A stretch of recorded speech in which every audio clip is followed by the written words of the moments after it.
Ji welcome back to sports 360। नजर डालते हैं हेडलाइंस पर। सबसे पहले बात करेंगे पाकिस्तान वुमेन्स क्रिकेट का जो सीजन है 2022 और 23 की, जिसमें बिस्मा मारूफ को कप्तान बरकरार रखा गया है। बिस्मा की परफॉर्मेंस की अगर थोड़ी सी बात करें, थोड़ी सी शेकी जरूर रही है। कुछ सर्टन क्वार्टर्स हैं जिन्होंने एतराज़ किया, जो नहीं चाहते थे कि इसी तरह कंटिन्यू करें, बट पाकिस्तान क्रिकेट बोर्ड का ये मानना है, खसूसन अगर आप वुमेन्स क्रिकेट की बात करें, कि बिस्मा इस वक्त बेहतरीन ऑप्शन है। अगर आप वुमेन्स क्रिकेट सीजन की बात करेंगे तो Asia cup, ICC women's T20 world cup समेत 25 मैचेस खेलने हैं और सीजन का आगाज़ रवा मां श्रीलंका के खिलाफ सीरीज से होगा। अगर श्रीलंका की सीरीज की बात करें तो श्रीलंकन क्रिकेट बोर्ड ने टीम का ऐलान कर दिया है जो पाकिस्तान वुमेन्स क्रिकेट के खिलाफ सीरीज खेलेंगी, जिनका दौरा पाकिस्तान है, जिसमें 3 T20s और 3 वनडे शामिल हैं। और श्रीलंकन वुमेन क्रिकेट टीम की क़यादत चमारी आटापटू करेंगी, जो उनकी कप्तान है और बड़ी ज़बरदस्त फॉर्म में वो नज़र आई हैं, चाहे वो लीग क्रिकेट हो चाहे इंटरनेशनल क्रिकेट हो। तो एक अच्छा कॉम्पिटिशन पाकिस्तान की जो वुमेन्स क्रिकेट टीम है उसके लिए आ रहा है और पाकिस्तान वुमेन्स क्रिकेट टीम की तैयारी भी कराची में जारी है। इसके बाद बात करेंगे, बहुत सी चीज़ें हैं दौरा पाकिस्तान में। अगर आप बात करें श्रीलंका की, वो हमने आपको बताया, लेकिन क्योंकि दुनिया क्रिकेट में और भी बहुत सी चीज़ें जो डिस्कस करनी है, तो फेयर ब्रेक क्रिकेट लीग की बात करेंगे, जहां पर बड़े ज़बरदस्त मुकाबले हो रहे हैं। दुबई में ये टूर्नामेंट जारी है। सैफायर्स की फाल्कन्स के खिलाफ 30 रन से कामयाबी है, जिसको हम डिस्कस करेंगे। उसमें बहुत सी चीज़ें हैं, बड़े परफॉर्मेंसेज हैं जो हाईलाइट करनी है। बट ओवरऑल अगर आप देखें, वुमेन्स क्रिकेट की पहली इस तरह की लीग और इतने ग्रैंड लेवल पर इतनी बड़ी जो प्लेयर्स पार्टिसिपेट कर रही हैं और जिस तरह की परफॉर्मेंसेज हैं, ख़ुसूसन अगर हम बात करें तो सना मीर ने भी 4 विकेट्स हासिल की और डेफिनेटली इस प्रोग्राम का हिस्सा हैं, बट इस वक्त वहाँ पर कप्तानी कर रही हैं। और जो 4 विकेट्स थी, अगर आप उनकी वीडियो हाईलाइट्स भी देखें तो बड़ी ज़बरदस्त रही। जिस तरह से वो मैजिक डिलीवरी का इस्तेमाल किया जा रहा था स्टंप करने के लिए, 3 स्टंप्स थे और 1 बोल्ड, इस तरह उन्होंने 4 विकेट्स हासिल की, 15 रन दिए अपने 4 ओवर्स में। और इसके बाद इंग्लिश प्रीमियर लीग पर जाएंगे। इंग्लिश प्रीमियर लीग में कुछ मुकाबले हैं जिनकी बात करनी है। ओवरऑल जितनी हाइप इंग्लिश प्रीमियर लीग की चल रही है, मैनचेस्टर सिटी और लिवरपूल के दरमियान टाइटल रेस है, ट्रांसफर न्यूज़ है, बहुत सी चीज़ें हैं इंग्लिश प्रीमियर लीग की जो आपसे डिस्कस करनी है। उसके बाद इटली में रोम मास्टर्स की बात करेंगे। दफाई चैंपियन स्पेन के राफेल नडाल का फातिहाना आगाज़ हुआ है। ओवरऑल टेनिस की दुनिया में हमने पहले भी बात की थी कि कार्लोस अल्काराज बहुत ज़बरदस्त परफॉर्म कर रहे हैं, बट नडाल वापस विनिंग वेज पर आना चाहते हैं और वो जीतना चाहेंगे। उसके बाद मार्शल आर्ट्स में आएंगे, जहां पर मास्टर राशिद नसीम के गिनीज वर्ल्ड रिकॉर्ड की तादाद 77 हो चुकी है और उन रिकॉर्ड्स की आपसे बात करेंगे, जो कि खासा बड़ा नंबर है जब आप इन मार्शल आर्ट्स की बात करते हैं और इन रिकॉर्ड्स की बात करते हैं जो गिनीज वर्ल्ड रिकॉर्ड्स ने रिकग्नाइज किए हैं। ये तमाम लाइनअप है। सबसे पहले शुरुआत क्रिकेट से करेंगे और पाकिस्तान वुमेन्स क्रिकेट के सीज़न से, और जिस तरह भी हमने आपको बताया कि बिस्मा मारूफ को कप्तान रिटेन किया गया है, इस पर हमारे पास एक रिपोर्ट है, उस पर नज़र डालते हैं और फिर गुफ्तगू जारी रखेंगे।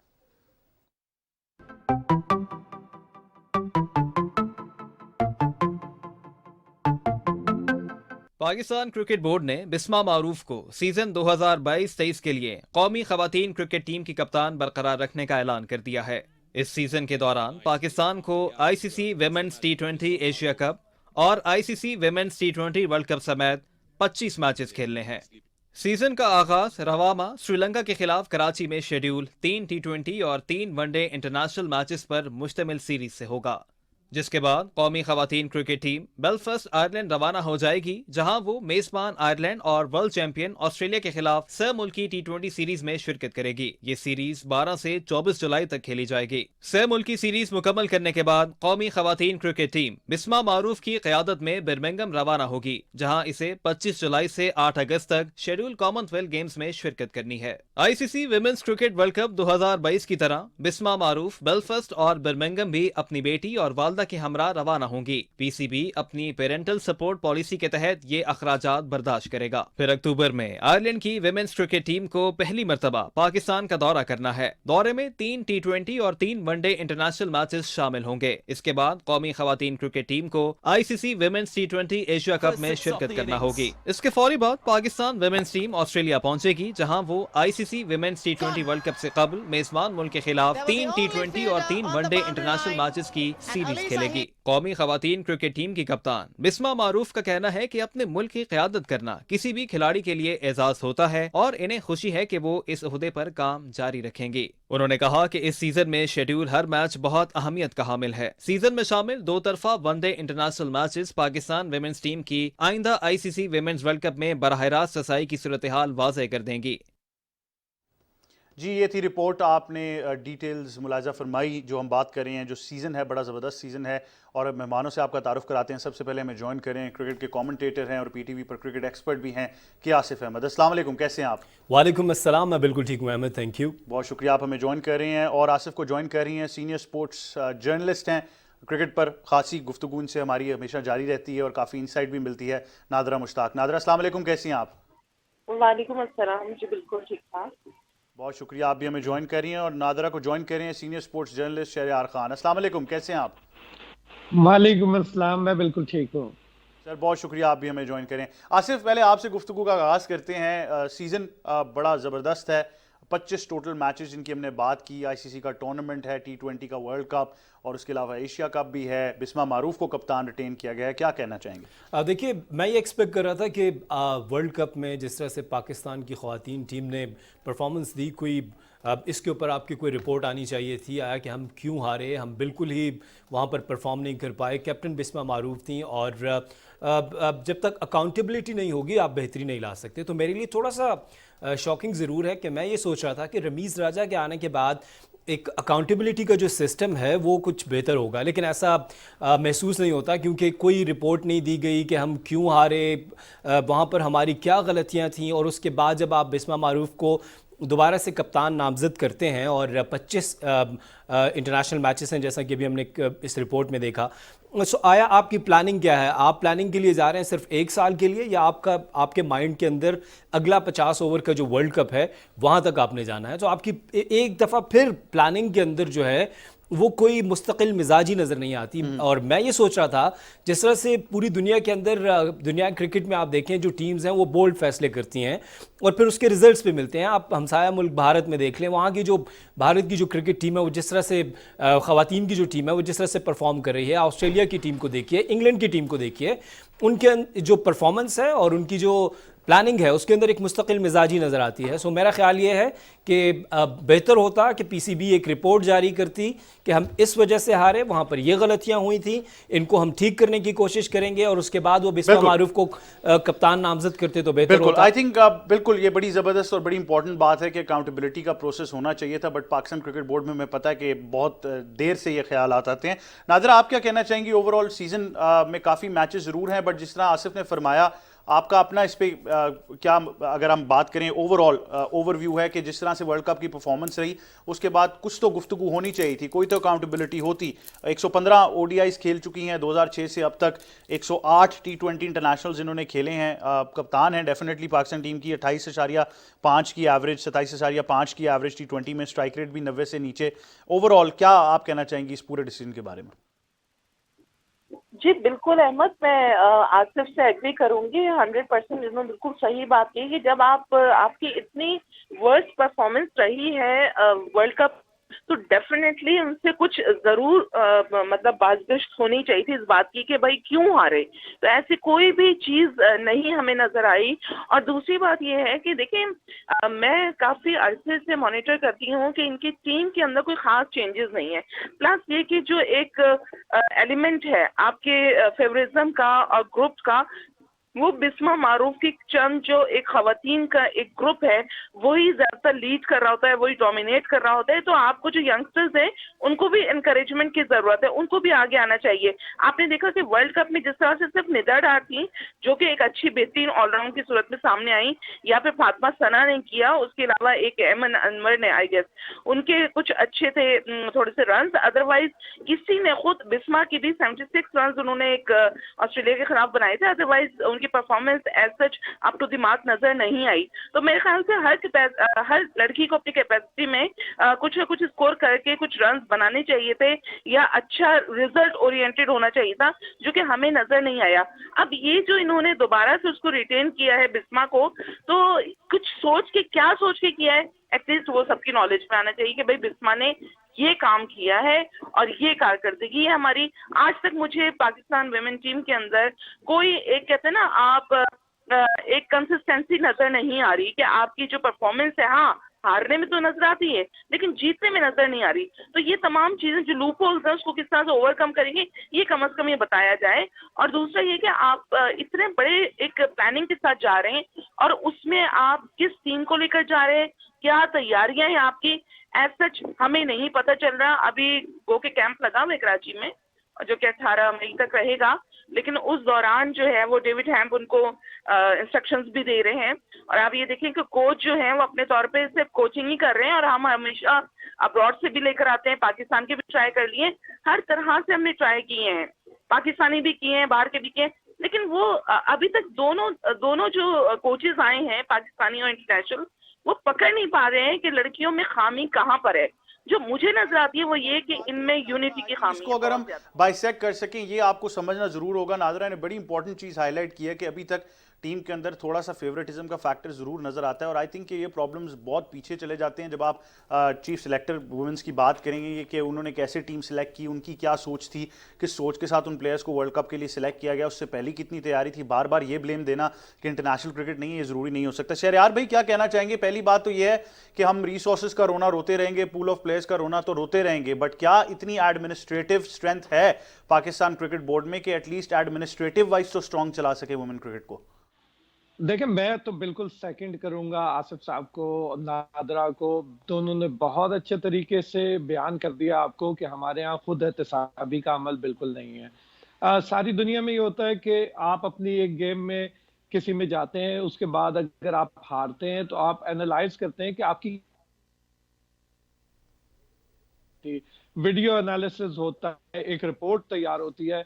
हमारे यहाँ ना ये मेंस टीम में है ना विमेंस क्रिकेट टीम में। और जिस तरह नादरा कह रही थी कंसिस्टेंसी नहीं है, कंसिस्टेंसी तो है, तसलसल के साथ हार रहे हैं अल्हम्दुलिल्लाह, शर्मिंदा भी नहीं होते हम ये कहते हैं इस कैप्टन को भी बरकरार रखना है, चाहे कॉमनवेल्थ गेम्स वाले एतराज करें कि हम ये हमारे यहाँ पेरेंटल पॉलिसी नहीं है, हमने फिर भी वहां पर बिस्मा मारूफ को लेकर जाना है लाजमी।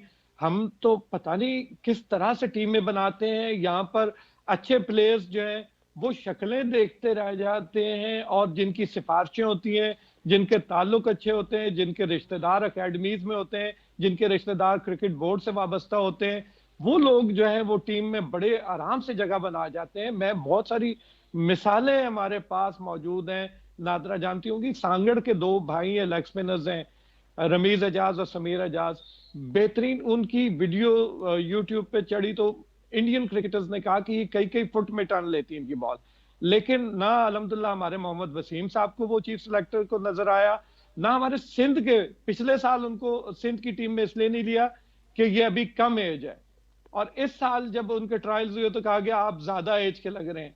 तो मतलब एक मजाक बना हुआ है। यहाँ पर भी विमेंस क्रिकेट में हम बिल्कुल आज जिस तरह निदा डार ने शायद बात की है, उसने कहा कि टीम की सिलेक्शन मेरा इख्तियार नहीं है, ये एक जुमला सिर्फ सारी बातचीत में से वो समझ आता है कि ये टीमें तैयार होकर आ जाती हैं, रीजन्स का ख्याल किया जाता है, क्रिकेट एसोसिएशंस का ख्याल किया जाता है, चार यहाँ से जो आप जिस तरह फरमा रहे हैं, जो आप बात फरमा रहे हैं, फिर इसके बाद तो इसका मतलब है कि अभी भी जो ट्रायल्स हुए हैं पूरे पाकिस्तान में, जो ट्रायल्स हो रहे हैं 6 क्रिकेट एसोसिएशन में, हमारा खदशा तो फिर इसका मतलब है दुरुस्त है कि वो भी जो लड़कियां जो बच्चियां सिलेक्ट होंगी, जो रॉ टैलेंट, उनको अगर उसी सिस्टम में डालना है जहां पर ऑल दो फेवरेटिज्म चल रहा है, चीफ सिलेक्टर को कोई इल्म नहीं, एक खातून ओलंपियन आपने लाकर जो फॉर्मर बैडमिंटन प्लेयर हैं अगर मिसाल के तौर पर उनको लगा दिया, तो इसका मतलब है कि उन बच्चियों का भी फिर कोई फ्यूचर हमें नजर नहीं आएगा। देखिए, फ्यूचर वहां नजर आता है जहां आप किसी को नागुजीर ना समझते हो, जिसकी परफॉर्मेंस ना हो उसकी टीम में जगह कतन नहीं होनी चाहिए। और यही डर होता था, आपको याद होगा हमारी जो एक हॉकी का सुनहरा दौर था कि वहां हल्की सी भी कोई बदएहतियाती नहीं करता था कोई प्लेयर, कि मैं अगर बाहर हुआ तो कोई और जो पीछे से मेरी जगह लेगा लड़का, वो अगर अच्छी परफॉर्मेंस देगा तो फिर मैं सारी जिंदगी इस टीम में जगह नहीं बना पाऊंगा। आज हमारे यहाँ जब उनको ये पता है कि बिस्मा मारूफ को किसी सूरत नहीं हटाया जाएगा, तो बिस्मा मारूफ को क्या जरूरत है कि वो कोई एफर्ट करेगी, निदा डार को क्या जरूरत है कि वो कोई एफर्ट करे, मोहम्मद सुहेल को क्या जरूरत है कि वो कोई एफर्ट करे। ये सारे प्लेयर्स जो हैं अच्छे होंगे, जरूर अच्छे होंगे। कोचेस जो हैं वो बेचारे आते हैं, वो इनको समझाते भी हैं कि आपने इस तरह खेलना है, आपको ये करना है, ये करना है, लेकिन वो ग्राउंड में नहीं उतर रैम बिल्कुल। फीड नहीं कर सकते। जो बिल्कुल। ग्राउंड परफॉर्मेंस है वो इन्होंने देनी है, लेकिन ये लोग अपनी गलतियों से सबक नहीं सीखते। और जो हमारे क्रिकेट बोर्ड्स हैं, जो हमारे मुंतजमीन हैं, वो तो माशाल्लाह बिल्कुल ही अब अपने आप को एहतसाब के अमल से फारिग समझते हैं। उनकी हमारे डोमेस्टिक क्रिकेट का स्ट्रक्चर तबाह करके चले गए एहसान मानी साहब। और कुछ तकनीकी मुश्किलात आ रही हैं, शहरयार भाई की आवाज़ भी कट रही है। शहरयार भाई बहुत शुक्रिया, आप हमें ज्वाइन करते स्पोर्ट्स 360 पर। नादरा, जल्दी से मैं आपके थॉट्स ले लेता हूँ, टाइम थोड़ा सा कम है, कि ओवरऑल पिछली 5 परफॉर्मेंसेज भी अगर मैं उनकी देख लूँ तो 23-10, एक मैच में तो खैर स्कोर ही नहीं कर पाई। आप कुछ इतनी ब्लीक नज़र आती हैं परफॉर्मेंसेज, रिटेन कर लिया गया है, क्या इस सीजन के बाद भी अकाउंटेबिलिटी एक्सपेक्ट करें या भूल जाएं कि वुमेन्स क्रिकेट को कहीं पजीराई मिलेगी पाकिस्तान में? देखिए, पजीराई तो पीसीबी की जानिब से मिल ही रही है उनको, जब भी तो रिटेन हुई है। अगर पजीराई नहीं होती तो वो रिटेन भी ना होती। तो मेरे ख्याल से अकाउंटेबिलिटी का जो इन्होंने एक पॉइंट रेज किया है आसिफ ने, बहुत ही वैलिड है कि आपको जरूर इनको एहतसाब करना चाहिए। और देखिए, जब तक आप चेक एंड बैलेंस नहीं करेंगे, आप वुमेन टीम पे देखिए इतना इन्वेस्टमेंट हो रहा है, आपके सेंट्रल कॉन्ट्रैक्ट में पैसे बढ़ गए, और क्या चाहिए? मतलब आप कहती हैं कि हमारी मेंस के बराबर नहीं है, हमें वो फैसिलिटीज नहीं है। भाई, मेंस की तरह आप जान मार के खेले। मेंस ने कहीं ना कहीं पे पाकिस्तान का नाम किया है, आप टाइटल्स लेकर आए। आपने तो इतने सालों से खेल रही हैं, और वही फेसेस हैं। फिर एज की बात होती है तो आपकी एज भी ज्यादा है, आप उसके बावजूद टीम के अंदर हैं। ये तो आप शुक्र करें कि पाकिस्तान जो सेलेक्टर्स हैं वुमेन टीम के, वो आपको सेलेक्ट कर लेते हैं, वरना तो 30 साल के बाद तो अमूमन सिलेक्शन भी मुश्किल हो जाता है। बिल्कुल, बड़ी जबरदस्त बात की नादरा आपने, आपका बहुत शुक्रिया, आप हमें ज्वाइन करी थी स्पोर्ट्स 360 में। कि आसिफ, आपका भी बहुत शुक्रिया कि आप हमें ज्वाइन करे थे। टाइम डेफिनेटली थोड़ा सा कम है, बट आई थिंक ये बहुत ही वैलिड बात है। तीनों मेहमानों ने बड़ी डिटेल में बात की। मैं चाहूँगा इस पर हम एक पूरा तफसीली शो भी करें कि वुमेन्स क्रिकेट किस तरफ जा रही है, और हमने बारहा इन रिफॉर्म्स की बात की है जो बहुत ज़रूरी हैं। मार्शल आर्ट्स पर अब आपसे बात ज़रूर करनी है, और मार्शल आर्ट्स की दुनिया में क्या नए रिकॉर्ड बन रहे हैं पाकिस्तान के लिए, इस रिपोर्ट में देखते हैं, फिर वापस आते हैं। पाकिस्तान के लिए सबसे ज्यादा गिनीज वर्ल्ड रिकॉर्ड बनाने वाले Rashid Naseem martial arts category में 2 मजीद रिकॉर्ड अपने नाम करने में कामयाब हो गए। भारत और चाइना के रिकॉर्ड भी तोड़ डाले। Martial arts master Rashid Naseem ने ननचकू कैटेगरी में चाइनीज कंगफू मास्टर को एक मरतबा फिर हरा दिया, जबकि इंडियन मार्शल आर्ट्स मास्टर के सर के साथ बोतल खोलने के रिकॉर्ड को भी तोड़ डाला। इस तरह मार्शल आर्ट्स मास्टर के रिकॉर्ड की तादाद 77 हो गई, जबकि उनकी अकादमी अब तक 96 रिकॉर्ड बना चुकी है।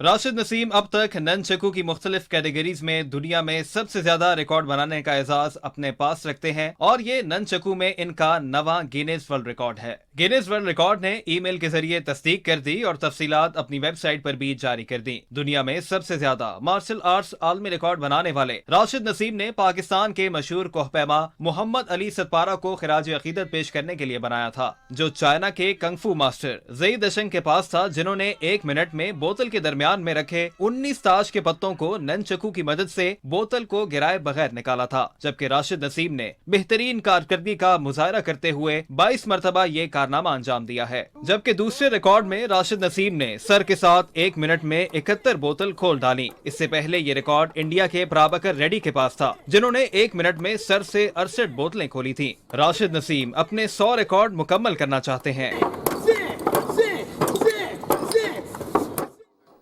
जी, आपने सुनी ये रिपोर्ट और आपने जाना कि मार्शल आर्ट्स की दुनिया में ये मास्टर जो हैं राशिद नसीम, ये अब तक 77 रिकॉर्ड बना चुके हैं, जिनकी गिनीज वर्ल्ड रिकॉर्ड्स ने भी तस्दीक की है। डिफरेंट स्टाइल के मार्शल आर्ट्स में वो रिकॉर्ड्स बना रहे हैं, चाहे वो ननचकू हो, चाहे वो सर से बोतलें खोलने का भी आपने मुजाहरा देखा। बड़े ही ज़बरदस्त रिकॉर्ड्स हैं, दुनिया में पाकिस्तान का नाम ज़रूर रोशन कर रहे हैं, और डेफिनेटली एक करेज आपको चाहिए होता है। अगर आप इनकी एकेडमी की जब बात सुन रहे थे कि 96 रिकॉर्ड्स इनकी एकेडमी भी बना चुकी है, तो सिर्फ अपने तक इस स्किल को महदूद नहीं किया, अपने इलाके में उस एकेडमी में भी इसको फैला रहे हैं, और चाहते हैं कि यही स्किल लेवल आगे भी जाता रहे। और डेफिनेटली जब भी आप मार्शल आर्ट्स की बात करते हैं तो दुनिया में आपको बहुत से मास्टर नज़र आएंगे, लेकिन जब पाकिस्तान में हम रिकॉर्ड्स की बात करते हैं, इससे पहले एक बार हमने 50 रिकॉर्ड्स की बात की थी, अब हम 77 रिकॉर्ड्स तक पहुंच चुके हैं। 100 का जब नंबर भी हम वहां पर अचीव करेंगे तो ये भी बड़ी ज़बरदस्त बात होगी। और डिफरेंट कैटेगरी हैं, और भारत और चाइना के रिकॉर्ड्स उन्होंने तोड़े हैं जब आप ओवरऑल इन रिकॉर्ड्स की बात करते हैं। और एक मरतबा फिर शिकस्त दी उन्होंने, इससे पहले भी उनके रिकॉर्ड्स तोड़ चुके हैं। और इंडियन मार्शल आर्ट्स मास्टर्स के सर के साथ बोतल खोलने के रिकॉर्ड को भी उन्होंने तोड़ डाला है। तो ओवरऑल जब उनके आप रिकॉर्ड्स की लिस्ट देखते हैं तो एक पूरी कंसिस्टेंसी नज़र आती है जिसके साथ वो ये रिकॉर्ड्स कर रहे हैं। और इस पर ज़रूर हम बात करेंगे। मज़ीद हमें ज्वाइन कर रहे हैं आगे गुफ्तगू करने के लिए मार्शल आर्ट्स के मास्टर हैं राशिद नसीम। राशिद अस्सलाम वालेकुम, कैसे हैं आप? वालेकुम अस्सलाम, अल्लाह का शुक्र, बिल्कुल ठीक ठाक हूँ। राशिद, आपको पहले तो बहुत मुबारक हो, 77 रिकॉर्ड्स का आपने एक आलमी फीट अचीव किया है। सबसे पहले तो ये बताइए कि मार्शल आर्ट्स का ये सफ़र कहाँ से शुरू हुआ? मार्शल आर्ट जो है, मैंने लाहौर में था मैं, तो वहाँ पर मेरे टीचर थे इकबाल मुर्तज़ा, तो वहाँ पर मैंने मार्शल आर्ट सीखना शुरू की। स्टार्टिंग के अंदर तो मैं मुख्तलिफ जो मार्शल आर्ट की चैंपियनशिप्स वगैरह होती थी, मैंने उन्हीं में ही पार्टिसिपेट किया और नेशनल और इंटरनेशनल लेवल पर मैंने कई टाइटल जीते। लेकिन फिर 2013 में जो है मुझे पहला आलमी रिकॉर्ड जो है वो बनाने का मौका मिला था पंजाब यूथ फेस्टिवल के अंदर। और उसके बाद फिर ये एक सिलसिला जो है वो चल निकला और अल्हम्दुलिल्लाह जो है वो आज मैं पाकिस्तान के लिए 77 गिनीज वर्ल्ड रिकॉर्ड बना चुका हूँ और पाकिस्तान का पहला शख्स हूँ जिसने जो है वो 50 आलमी रिकॉर्ड जो है वो मुकम्मल किए। जब इनकी बात करते हैं रिकॉर्ड्स की, तो मार्शल आर्ट्स क्योंकि हमने देखा कि खाली फिजिकल एजिलिटी नहीं है, आपके कुछ रिकॉर्ड्स मेजॉरिटी जितने भी हैं उनमें बहुत सारी टेक्निकलिटीज इन्वॉल्व हैं, तो उनकी तैयारी के बारे में ज़रूर हमें बताइएगा। बिल्कुल जी, मार्शल आर्ट की जितनी भी कैटेगरीज हैं उसके अंदर मैंने रिकॉर्ड्स बनाए हुए हैं। तो हर रिकॉर्ड की जो तैयारी होती है वो डिफरेंट होती है।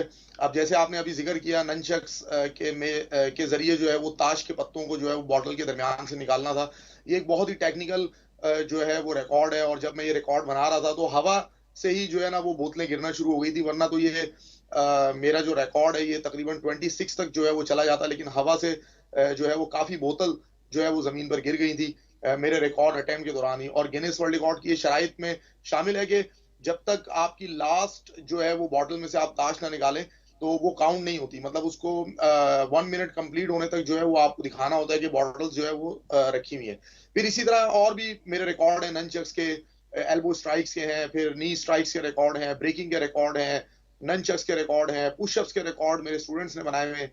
और ये तमाम डिफरेंट रिकॉर्ड्स हैं। कहीं पर जो है वो आपकी बहुत ज्यादा हार्ड वर्क चाहिए, कहीं पे आपको टेक्निकल जो है वो होना पड़ता है, कहीं पे आपको बहुत ज्यादा मतलब हर रिकॉर्ड की अपनी अपनी एक जो है ना, मतलब मैं बड़ा एंजॉय करता हूँ अलग अलग किस्म के रिकॉर्ड बनाते हुए। तो आपने तो भरपूर एंजॉय किया क्योंकि हमने आपकी वीडियो भी देखी जहां पर आपने सर से बोतलें खोली। ये बताएं कि फिर वो बोतलें पी किसने? हाँ, यहाँ पे ये आपने वैसे बहुत ही अच्छा सवाल किया है। कुछ लोग ये समझते हैं, बल्कि मैं ओवरऑल ही आपको ये बताता हूँ कि गिनीज वर्ल्ड रिकॉर्ड की तरफ से ये शराइत होती है कि जब हम बॉटल्स खोलें तो वो बॉटल्स आपको जाया नहीं करनी है। जो लोग आपके दरमियान में जो लोग मौजूद हैं उन तमाम लोगों को जो है वो बॉटल सर्व करनी है और उनको बॉटल्स वो पीकर खत्म करनी है। चाहे वो मेरे वॉलनट के रिकॉर्ड हो, चाहे वो कोकोनट के रिकॉर्ड हो, इस टाइप का कोई भी अगर रिकॉर्ड होता है तो वो चीज जो होती है या वो फ्रूट होता है वो जाया नहीं किया जाता। जो हमारे पब्लिक होती है, जो हमें देखने के लिए आई हुई होती है, जो हमारे दोस्त होते हैं, जूरिकेटर्स के अंदर जो लोग होते हैं, तो फिर उन्हीं को ही वो जो है वो हम सर्व कर देते हैं। तो बाकी लोग फिर बड़ा एंजॉय करते हैं इस तरह की, जब उनको कोकोनट मिलते हैं खाने को और बॉटल्स और कोल्ड ड्रिंक्स जो है वो मिलती हैं। और फिर जब हम लोग प्रैक्टिस कर रहे होते हैं खास तौर पे, तब तो मेरी जो पूरी टीम होती है वो बहुत ज्यादा एंजॉय करती है और बहुत मजा आ रहा होता है उनको कि यार अब तो रोज कोल्ड ड्रिंक पीने को मिल रही है, रोजाना कोकोनट खाने को मिल रहे हैं, वॉलनट खाने को मिल रहे हैं। यानी दो चीज़ें इसमें होगी, एक तो बॉटल ओपनर का जो मसला है वो आपने हल कर दिया और दूसरा आपने ये भी किया कि जब भी दावत पे मेहमानों को बुलाएं तो रिकॉर्ड बना लें। बट बहुत शुक्रिया राशिद, आप हमें ज्वाइन करे थे। आपको एक बार फिर बहुत मुबारकबाद और उम्मीद करते हैं कि मुस्तकबिल में भी आप पाकिस्तान के लिए रिकॉर्ड बनाते रहेंगे। यही था आज का स्पोर्ट्स 360। आपसे अगले हफ्ते फिर मुलाकात होगी। मेरी और तमाम टीम की तरफ से अल्लाह हाफिज़।